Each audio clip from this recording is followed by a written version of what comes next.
we get older, we tend to say, oh, well, if I don't say it right now, I'm going to forget it. Well, so what? It probably isn't that terribly important. I've realized that if I forget things, hey, it probably didn't need to be said. Okay. Proverbs 18:13. Answering before listening is both stupid and rude. Interrupting to share your stuff so you won't forget. I'm sorry, it doesn't communicate that you're really listening. In small group circles, small group ministry, leaders have to learn to shut people down and prevent continual, now if I don't gross anybody out with this phrase, diarrhea of the mouth. I intend to be honest, and the last part here talks about sharing yourself and sharing your weaknesses. When I was in seminary, I went to a special course that had us meet with people in a mental hospital. And we had to learn to relate to them, dialogue with them, and all that. And we had this 1.5 hour meeting where we all came into the room, we sat there, and we waited. And the leader tried, I think, to make us so that we got comfortable with silence, because the first person who talked was generally the one who couldn't stand silence, had to say something, had to get the ball rolling. Okay, we need to get something done here. What is all this silence? But he was trying to teach us to be comfortable with silence and not have to say something. Well, I fell into that trap a whole lot, when I was taking that course, such that that's what, at the end of the course, they said about me. Bob, you have diarrhea of the mouth. Now, that can so impact you that you say, I'm going to fix that. And I can wait the longest time now, if we get into a group setting, I am able to wait there, and it's almost like a game. I'm going to wait until some other person is the first person that has to say something because they can't stand silence. And one final thing about the person who talks too much, when they realize sometimes that they talk too much or they have been talking too much, you know what they tend to do sometimes? They tend to say, oh, well, I've been talking too much. So, okay, you talk now. So then they become the controlling person. All right, I've been talking too much. Well, it's time for you to talk now. Okay, enough on the person who talks too much. Secondly, the person who shares nothing about themselves because they are overly guarded. They are unable to risk. They're not in touch with their own feelings. Now, this person could be shy.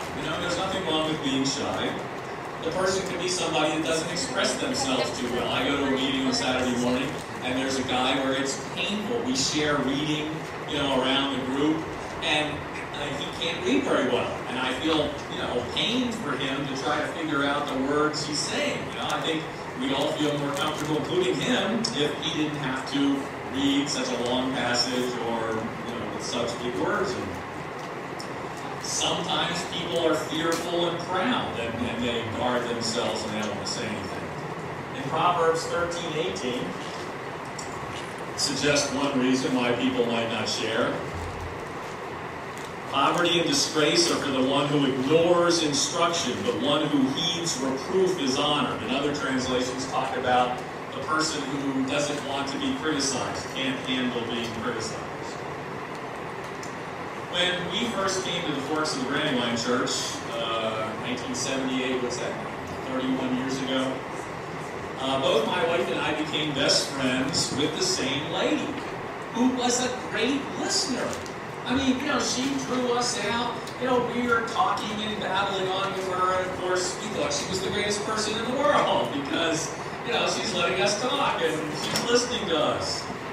After a number of years, we eventually came to understand that she never really shared anything of her life, her own personal life, her feelings. As a matter of fact, I used to play tennis with her husband. He was an elder. She was involved in a lot of stuff. We got together, regulate as families and all that. And I remember one day I'm playing tennis with the husband, and at the end of our tennis game, he pulls me aside and he says, Bob, I have to tell you something. My wife and I are getting a divorce. You could have knocked us over with a feather when I came home and told my wife. because we knew nothing. I mean, there was never any sharing of what was going on in their lives personally. Initially, she was wonderful, asking questions, getting us to talk. But sometimes on the privacy issue, what we might call the best defense is a good offense. If you're asking other people questions all the time and you're showing how you're ready to listen to them and all that, they don't have to share anything. Probably you won't ask them anything if you're getting to talk and shining and being wonderful. Thirdly is the balanced person. The person who's able to listen when you need to share and is able to share when you need a co-sojourner, a co-journey person on the journey of life.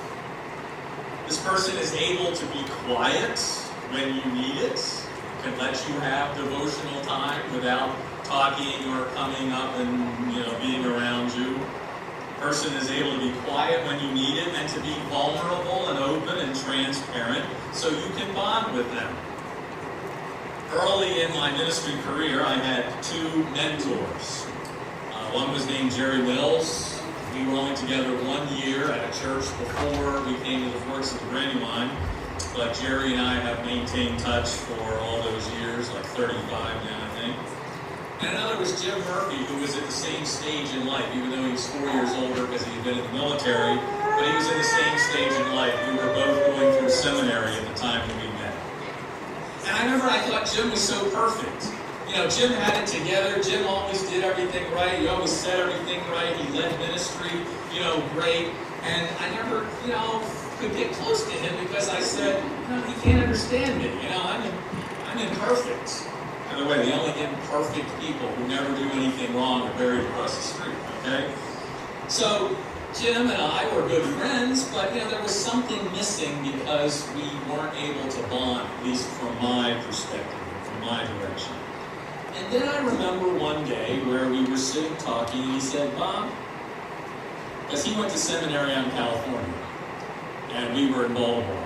And he said, Bob, I'm interested in marrying this girl, Barbie, but, we're going through some times right now trying to sort things out. And would you pray for me that I will be able to understand what God's will is and how we're supposed to be handling certain situations? Well, wow. There was the bonding thing. Somebody who I thought was perfect and I couldn't relate to because he never did anything wrong or said anything wrong, needed me, had a need. And I think somebody has said, the greatest thing we can give somebody sometimes is our need. It's what bonds us together. We see that we need one another. We each need something that the other might be able to give. And again, from Henry Nouwen's book, The Road to Daybreak, he talks about the importance of friendship, koinonia. He had a friend come and he said about the friend, I'm a little sad that we had so little time to just be together. There always seemed to be something that needed to be done. It is so easy to let what needs to be done take priority over what needs to be lived. Friendship is more important than the work we do together. So what do you need to do? My wife always reminds me by saying, all right, what do you want people to take home out of this message? So we try to make the application pretty clear. Even though there are only 3 kinds of people, there are 4 things that we all need to learn to do. Well, some of us need to learn to do one of them, others need to do another one. 4 things we need to learn. 1, learn to keep quiet. As I said, at Gordon Conwell Seminary, at this special course, they told me I had diarrhea of the mouth. So I have made a game of it. I don't have to speak. I can keep my mouth shut. Though sometimes I don't worry about it, like with our friend back here. We trade insults back and forth and all that sort of thing. I learned I didn't have to share every thought in a Bible study when I was in seminary and I was trying to date my wife. And there was this other guy there who was trying to, be the important person in the Bible study and look good and all that kind of stuff. I got a little irritated at John.